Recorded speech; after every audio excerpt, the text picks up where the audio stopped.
Congress pass, between this letter being issued to Mr. Bosco and the production and distribution of 10 to 40 million of these braces and the implementation of your rule, did Congress pass a law? What changed? Congress did not pass a law, but something did change. What changed is that that item that was submitted was not produced and was not the item that was marketed. And Mr. Bosco, I think, before this committee said that people were using stabilizing braces in ways that he hadn't anticipated. Okay, let me challenge that assertion. So you say that the brace changed, and so you had to implement this rule. Well, I've got here the actual original brace that this letter was responsive to. Are you telling me that this brace is exempt from your rule? What I'm saying is that if people have products that are not designed... Is this brace exempt from your rule? I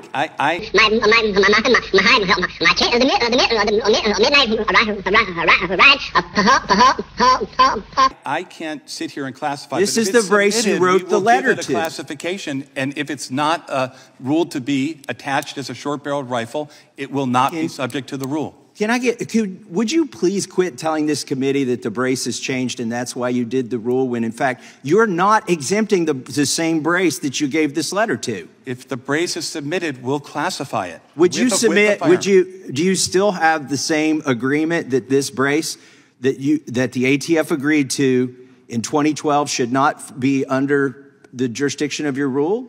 If that brace is submitted with a firearm, we will examine and classify it. If it doesn't qualify... Okay, reclaiming my time because it's pretty obvious you're misleading people here when you say that the brace has changed because your rule affects the braces that didn't change.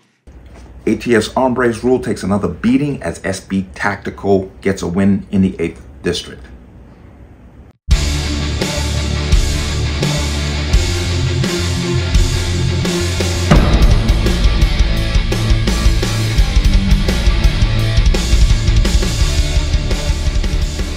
Welcome to another installment of the Connecticut Gun Bench. Today's video is brought to you by P.A.N. Firearms, LLC. P.A.N. Firearms for your NRA certification and multifaceted gun training. You can reach us at 203-300-6343 or use our website at www.panfirearmsllc.com. As always, there'll be a link in the description box below. And if you like channel, like content, what I do, you can support me. The link, everything is appreciated. And once again, comments being deleted. I'm not doing it. There are just too many people who are not either just not critically thinking or just aren't listening to what I'm saying. If your comment disappears, I'm not doing it. My comments are disappearing from my own channel. So if it disappears and I did it, I will tell you that I did it. I have no problem with that. But if it disappears, I'm not doing it. Let's talk about this. And this is the continuing saga of the ATF rulemaking saga as they take another loss in court as the 8th District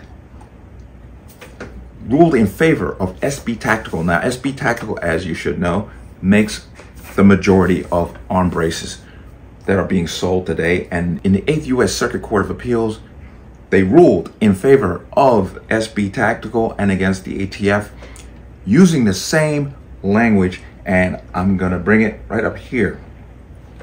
In the ruling, the court held that the final rule, remember the arm brace rule, the final rule, because we went through some changes, as a whole is arbitrary and capricious because it allows the ATF to arrive at whatever conclusion it wishes without adequately explaining the standard on which its decision is based.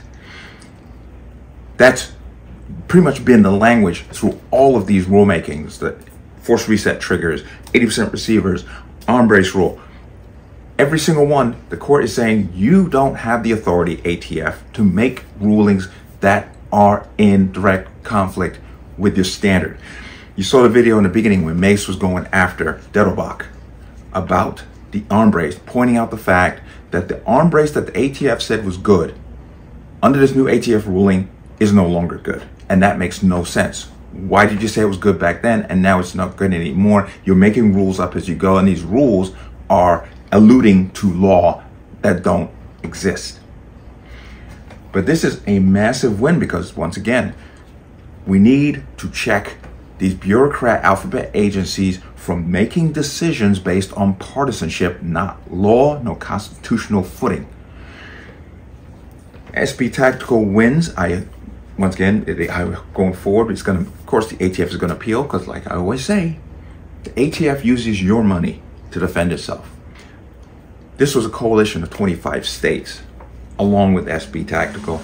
So now you're going to move up to the next level. Let's see what happens next. Once again, for those of you who have a state which is backwards like Connecticut, claiming that the banning firearms with braces on them is going to make society safer, because that's the line they use every single time. This doesn't affect you because you have a law, a state law.